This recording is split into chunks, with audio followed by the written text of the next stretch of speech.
He went down in front of 104,000 people. Gasps rippled through the crowd. The world thought it was over. The boxer who quoted Shakespeare had just felt the thunder of Jack Dempsey. But something strange happened. A pause, a moment, a count that seemed to stretch beyond time. Behind one of the most debated moments in boxing history stood a soldier, a Marine, a tactician in gloves. He didn't just fight with fists, he fought with his mind. And on that night, he faced the storm. What led to this moment, how he survived it, became heavyweight champion of the world, and walked away with only one loss on his record. Well, that's the story of Gene Tunney, the fighting Marine. At the turn of the 20th century, New York was a city in motion, loud, brutal, and bursting at the seams. Immigrants poured in by the boatload, chasing a dream that always seemed just one paycheck away. For many, including the Tunneys, it meant surviving in the Irish strongholds of Greenwich Village. Gene Tunney was born in 1897, the eldest of 7 children, to John and Mary Lydon Tunney. Irish Catholic to their bones, proud and poor.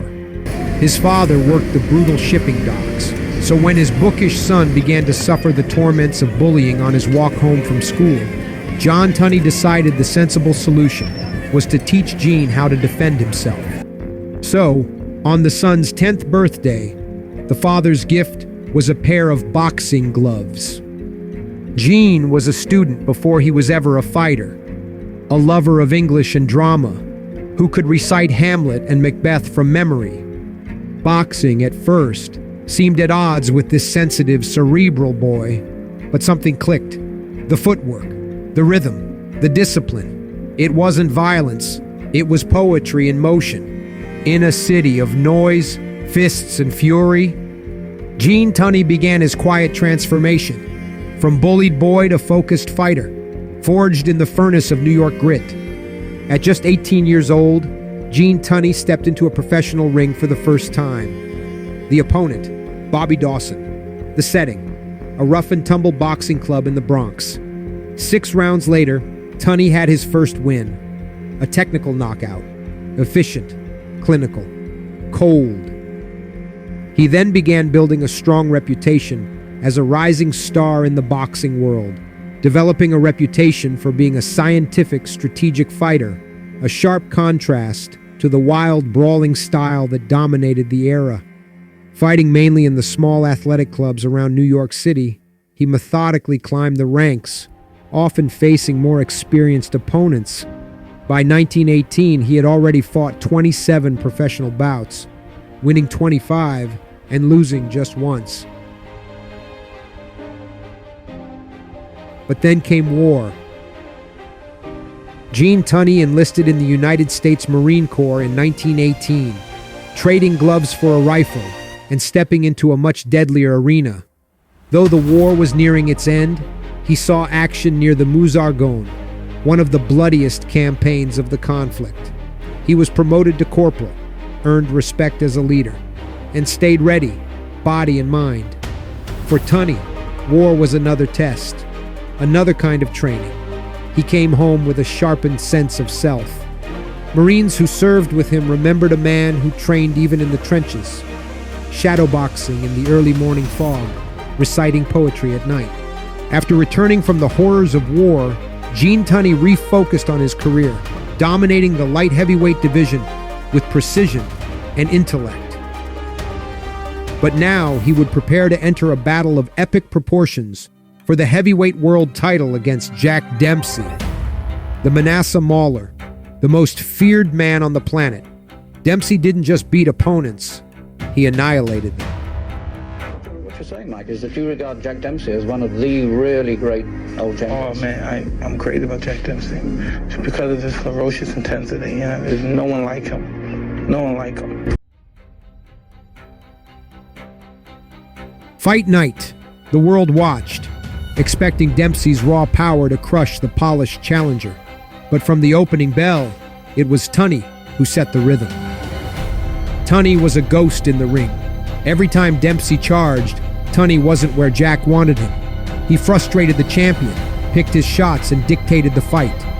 For 10 rounds, Gene Tunney dismantled a legend, without drama, but with devastating effect.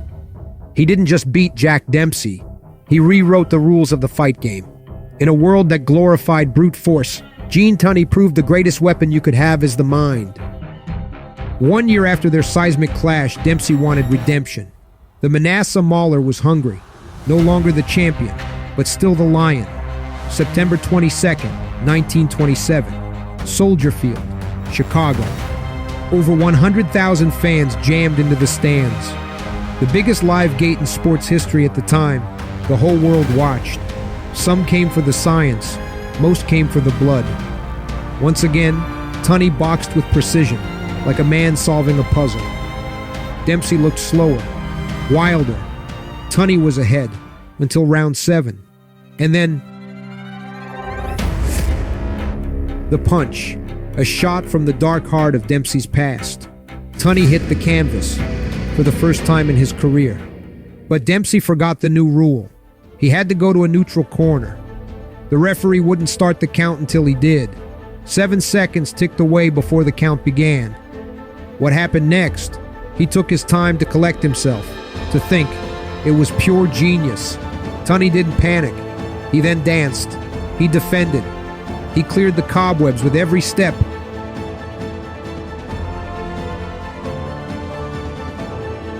The very next round, Tunney struck back, flooring Dempsey with a lightning-fast counter.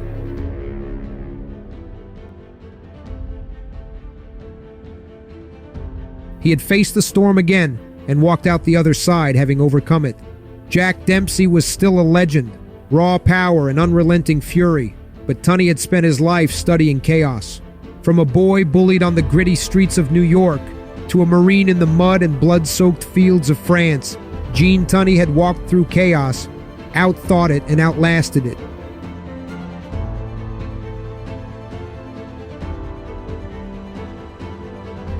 It was the end of an era. Dempsey would never fight again. And Tunney, he'd walk away at the top, undefeated as heavyweight champion, a man who beat the odds and the myth. He returned to serve in World War II as a Marine captain, built a life as a father, businessman, and speaker. But above all, Gene Tunney remained what war in the ring had forged: the fighting Marine.